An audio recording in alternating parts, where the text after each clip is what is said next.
Comparé au Maroc, il y a des choses qui sont acceptables ici. Bien sûr, ils ne sont pas acceptables pour nous, comme des gens musulmans.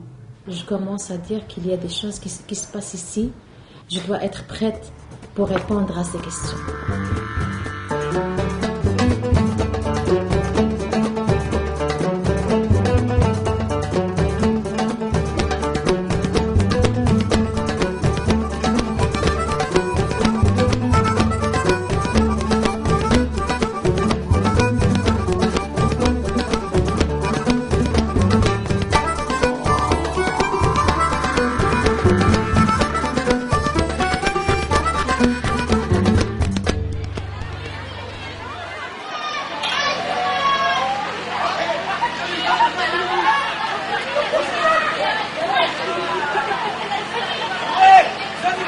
Pour Hiba n'a pas de problème pour l'intégration parce qu'elle a aimé l'école, les matières qu'elle étudie, tout ce qui est à l'école, elle a beaucoup aimé. Donc il n'a aucun problème.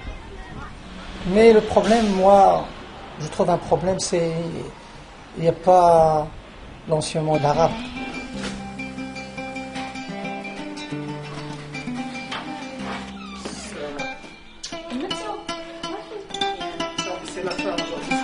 On garde bien sûr notre culture ici à la maison pour que Hiba ne se perde pas.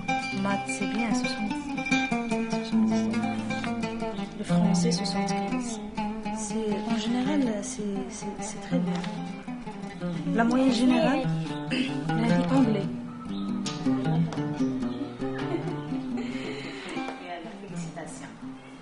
On parle toujours en arabe ici à la maison. Mohamed lui donne des cours d'arabe et lui cite le Coran à peu près chaque jour pour qu'il reste à la mémoire. Et pour garder la racine.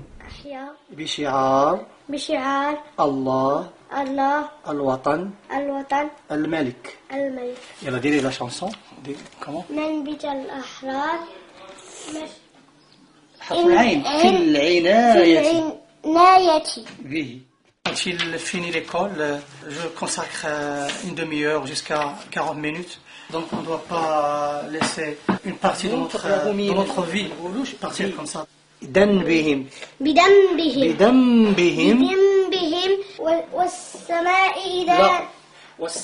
Il y a des choses qui sont acceptables au niveau culturel ici à Montréal et inacceptables pour nous, comme musulmans. Alors, il faut dès le départ, les enfants savent ces choses-là. C'est mieux de les éclaircir, les choses, avant de les affronter. C'est mon point de vue. Pour nous, dans le métro ou bien les bus, on rencontre des situations qui sont un petit peu inacceptables. Par exemple, l'âge de l'adolescence, il y a une fille, un garçon qui font l'amour en plein public. Pour nous, c'est grave. Nous sommes tous passés par la même période, l'adolescence, mais on n'avait pas le droit de faire ça. C'est interdit. Un jour, Hiba est revenu de l'école, il m'a demandé une chose. Il m'a dit qu'il a vu un homme qui s'habille comme une femme, il a les cheveux longs et tout ça, il fait des gestes comme une femme, mais apparemment, il a la voix d'homme. Donc, il est un homme habillé en femme. Il m'a demandé, je ne comprends pas maman, pourquoi il fait ça? Donc là, j'étais bloquée. Je ne savais pas lui répondre, surtout à son âge. هذيك واحد السيده قلتي لي كتلبس واحد راجل كيلبس بحال المراه صوته راجل وهو تيلبس بحال المراه ما فهمتي والو عنده شعره بوكلي خدام معاكم في ليكول. Je suis allée à l'école pour la chercher et j'ai vu cet homme-là, disons cet homme. Il est libre de faire ce qu'il veut. Nous, on ne peut pas le juger. L'essentiel pour nous, c'est être des amis pour nos enfants, être prêts à côté de nos enfants. S'il y a un problème ou une déviation, nous devons intervenir, réagir immédiatement.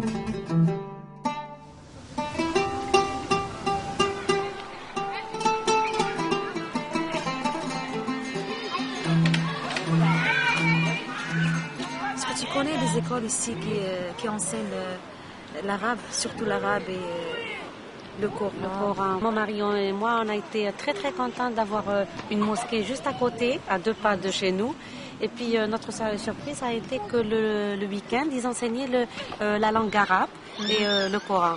Donc on a inscrit tout de suite notre fille, bien entendu pour préserver, parce qu'elle a fait une année quand même d'école en Algérie. Et puis donc elle connaissait plus ou moins les lettres arabes et pour pouvoir apprendre. Et malheureusement, ça n'a pas trop duré cette expérience parce que la location de la mosquée elle a été achevée. Et puis là, on est en train de rencontrer un problème majeur. On essaie par nous-mêmes de donner des cours à notre fille. Okay, c'est bien. Que je peux vous demander une question? Bien sûr, avec plaisir. Allez-vous obliger votre fille à porter le voile? Eh ben, on essaie d'expliquer à notre fille, son papa et moi, nos limites religieuses, ce qui est demandé par notre religion et ce qui n'est pas demandé. Et puis, question du port de voile, ça sera son propre choix. Mais c'est certain qu'elle va faire comme sa mère, à peu près certain. Ben, en espérant. Personnellement, je l'espère parce que moi-même, je l'ai porté. L'exemple oui. Sur la et mère, moi-même, je l'ai porté par pure conviction. Même pas mon mari, ni mon père ne se sont mêlés. J'étais une femme très occidentale. Je portais des tailleurs, des mini-jupes.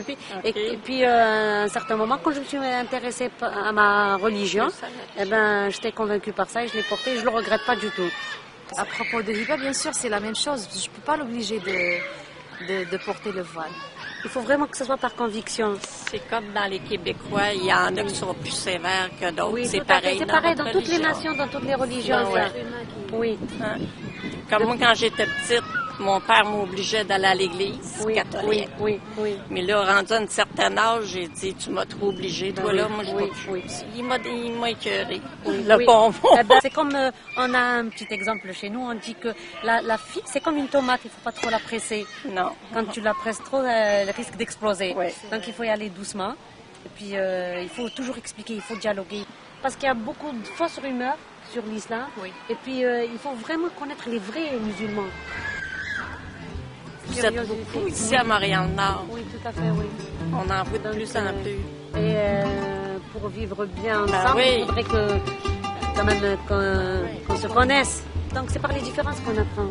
Ça a été toujours mon avis. Par les différences, on apprend beaucoup de choses et puis on avance aussi. On a fait un choix de vivre ici. C'est-à-dire qu'on doit assumer nos responsabilités vers tout ce qui est étrange.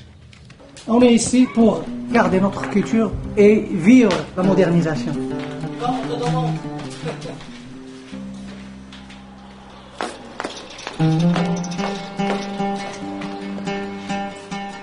D'ici 6 mois ou une année, j'espère d'accrocher un boulot qui m'aide pour subvenir les besoins et de survivre en paix.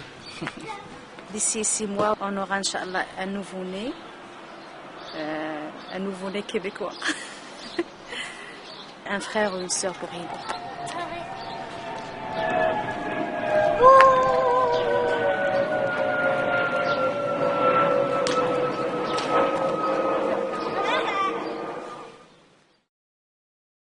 Penses-tu que tu pourrais l'accepter de ta fille si jamais elle viendrait lesbienne? On fait tout pour donner une base à nos filles. Notre enfant, c'est quelque chose de plus, la chose la plus précieuse, ce qu'on peut avoir dans notre existence. Et quoi qu'il pourra lui arriver, ma fille, je pourrai jamais chasser ma fille, que ce soit de ma vie ou de ma maison. Chez nous, on est 12 enfants. Oui. Puis il y en a un qui est homosexuel. Oui. Puis il ne dit pas. Oui. On le voit, mais il ne dit pas. Non, il s'est marié, il y a eu 2 filles. Oui. Puis il ne dit pas non plus à ses filles, mais il reste pas loin de chez nous. Puis et il n'en parle pas. Non. Donc ça reste quand même toujours un peu... Ah oui, on a un peu de misère avec ça. Même si on dit qu'on les accepte. Oui.